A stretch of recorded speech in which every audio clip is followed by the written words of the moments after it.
Hi, ನಮಸ್ಕಾರ ಎಲ್ರಿಗೂ. ನೋಡಿ, ಇದು ಐಶ್ವರ್ಯ 2.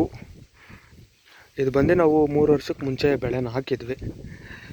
ಸೊ ಬಂದು ದಸರಾ ಸೀಸನ್ಗೆ ಹಾಕಿದ್ವಿ. ಈಗ ಇದನ್ನು ಬಂದು ಜನವರಿನಲ್ಲಿ ಬಂದು ನಾವು ಪ್ಲ್ಯಾಂಟೇಷನ್ ಮಾಡಿದ್ದು. ಈಗ ಮೇನಲ್ಲಿ ಬಂದು ಹಾರ್ವೆಸ್ಟಿಂಗ್ ಬಂದಿದೆ. ಆಲ್ಮೋಸ್ಟ್ ಎಲ್ಲ ಕಡೆನೂ ಕ್ಲಿಯರಾಗಿ ಹೂವು ಬಂದು ಓಪನ್ ಆಗಿದೆ. ಇದಕ್ಕೆ ಮುಂಚೆ ಒಂದು ಸ್ಯಾಂಪಲ್ ಕಟಿಂಗ್ ಮಾತ್ರ ತೆಗೆದಿದ್ದೀವಿ. ಈ ಸರ್ತಿ ಸಮ್ಮರಲ್ಲಿ ಹೂವು ಬಂದಿರೋದ್ರಿಂದ ಈ ಚಿಗುರುಗಳು ಸ್ವಲ್ಪ ಹೂವಕ್ಕೆ ಮೇಲೆ ಬಂದಿದೆ. ಅದೊಂದು ಬಿಟ್ಟರೆ ಬೆಳೆ ಎಲ್ಲ ತುಂಬ ಚೆನ್ನಾಗಾಗಿದೆ. 3 ವರ್ಷಕ್ಕೆ ಮುಂಚೆ ನಮ್ಮದು ಯಾವ ಥರ ಬಂದಿತ್ತು ಸೇಮ್ ಅದೇ ರೀತಿ, ಅದೇ ಕ್ವಾಲಿಟಿ, ಅದೇ ಥರ ಎಲ್ಲನೂ ಬಂದಿದೆ.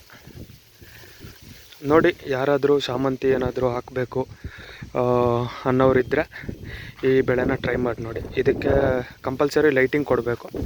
ತುಂಬ ಜನ ಲೈಟಿಂಗ್ ಇಲ್ದಿರೋನು ಬೆಳೆ ತೆಗಿತಾರೆ. ಆದರೆ ನಾವು ಯಾವಾಗ್ಲೂ ಈ ಬೆಳೆ ಹಾಕಿದಾಗೆಲ್ಲ ಲೈಟಿಂಗ್ಸ್ ಕೊಟ್ಟಿನೇ ನಾವು ಬೆಳೆ ತೆಗಿಯೋದು.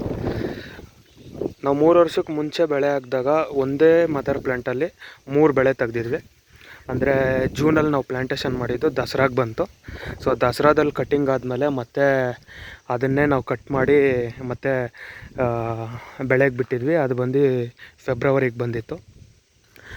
ಮತ್ತೆ ಫೆಬ್ರವರಿನಲ್ಲಿ ಬಂದು ಹಾರ್ವೆಸ್ಟಿಂಗ್ ಮುಗ್ದಿದ್ದಾದಮೇಲೆ ಅದೇ ಮದರ್ ಪ್ಲ್ಯಾಂಟನ್ನೇ ಮತ್ತೆ ಬಾಟಮ್ ಟ್ಯೂಮಿಂಗ್ ಮಾಡಿ ಮತ್ತೆ ದಸರಾಗೆ ಬರೋ ಥರ ಮಾಡಿದ್ವಿ. ಸೊ ಒಂದೇ ಮದರ್ ಪ್ಲ್ಯಾಂಟಲ್ಲಿ 3 ಬೆಳೆ ತೆಗ್ದಿದ್ವಿ.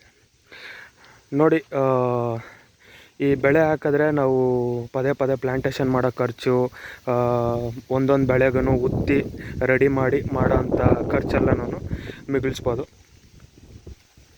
ಮತ್ತು ಬೆಳೆನೂ ಬೆಳೆಯೋದ್ರಲ್ಲಿ ಒಂದು ಸ್ಯಾಟಿಸ್ಫ್ಯಾಕ್ಷನ್ ಇರುತ್ತೆ ಈ ಐಶ್ವರ್ಯದಲ್ಲಿ.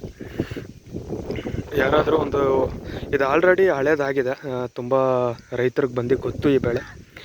ಯಾರಾದರೂ ಹೊಸ್ದಾಗಿ ಏನಾದರೂ ಟ್ರೈ ಮಾಡಿ ಬೆಳೆ ತೆಗಿಬೇಕಂತ ಇರೋರು ಯಾರಾದರೂ ಇದ್ದರೆ ನೋಡಿ, ಟ್ರೈ ಮಾಡಿ. ದಸರಾನಲ್ಲಿ ಬಂದು ತುಂಬ ಚೆನ್ನಾಗಿ ಓಡುತ್ತೆ, ಮತ್ತು ಫೆಬ್ರವರಿನಲ್ಲೂ ತುಂಬ ಚೆನ್ನಾಗಿ ಓಡುತ್ತೆ. ಇದು ಮಾರ್ಕೆಟಿಂಗ್ ತಗೊಂಡ್ರೆ ನೀವು ಬಂದು ಮಾರ್ಕೆಟಲ್ಲಿನೂ KG ಲೆಕ್ಕದಲ್ಲೂ ಹಾಕ್ಬೋದು. ಪ್ಲಸ್ ಇದನ್ನು ಬಂಚ್ ರೀತಿನಲ್ಲಿ ಬಂದು ತುಂಬ ಜನ ತೆಗಿತಾರೆ. ಪ್ಲಸ್ ತುಂಬ ಬೇಗ ಸೇಲೂ ಆಗುತ್ತೆ.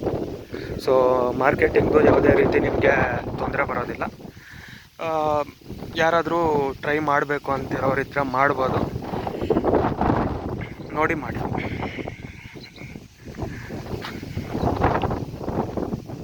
ಇದು ನಾವು ಅರ್ಧ ಎಕರೆ ಹಾಕಿರೋದು. ಅರ್ಧ ಎಕರೆದಲ್ಲಿ ಬಂದು 10,000 ಗಿಡ ಉತ್ತಿದ್ದೀವಿ. ಸೊ ಲಾಸ್ಟ್ ಟೈಮು ನಾವು ಅರ್ಧ ಎಕರೆಗೆ ಹಾಕಿದ್ವಿ. ಸೊ ಆವಾಗ್ಲೂ 10,000 ಗಿಡ ಹಾಕಿದ್ವಿ. ಸೊ ಒಂದು ಕಾಮನ್ ಪ್ರಾಬ್ಲಮ್ ಅಂತಲ್ಲ, ಒಂದು ಹೊಸ ಚಾಲೆಂಜ್ ನಾವು ಅಬ್ಸರ್ವ್ ಮಾಡಿದ್ದೇನೆಂದರೆ ಈ ಚಿಗುರು. ಸೊ ಇದು ಬಂದು ಸಮ್ಮರ್ ಅನ್ನೋದ್ರಿಂದ ಈ ಚಿಗುರು ಬಂದಿದೆ. ಅದು ಬಿಟ್ಟರೆ ಯಾವುದೇ ರೀತಿ ಹೂವು ಕ್ವಾಲಿಟಿನೇ ಆಗಿರಲಿ ಮತ್ತು ಬೆಳೆ ಕ್ವಾಲಿಟಿನೇ ಆಗಿರಲಿ, ಯಾವುದೇ ರೀತಿ ಏನೂ ಕಾಂಪ್ರಮೈಸ್ ಆಗೋಂಥದ್ದೇನೂ ಇಲ್ಲ. ಎಲ್ರೂ ಬೆಳಿಬೋದು. ನೋಡಿ, ಬೆಳೀರಿ. ಧನ್ಯವಾದಗಳು.